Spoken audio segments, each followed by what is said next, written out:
ये रहा दिशा निर्देशन फ्रेम। इसमें बच्चा दिशा ज्ञात कर लेता है।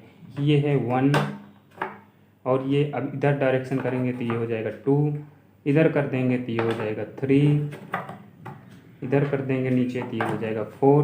बच्चा आसानी से इसको स्पर्श करके आसानी से समझ लेता है, समझ पाता है, क्योंकि इसका आकार बड़ा है, इसलिए आसानी से बच्चा लगा लेता है। फिर धीरे धीरे जब बच्चा इसमें सीख जाता है तब हम लाते हैं उसको टेलर फ्रेम में।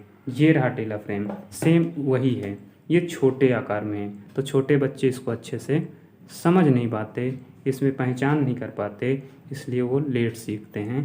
तो हम सबसे पहले इसमें दिशा निर्देशन फ्रेम में सिखाते हैं। Thank you. Break Free Solutions, brought to you by Project Discovery, supported by Enable India and Google.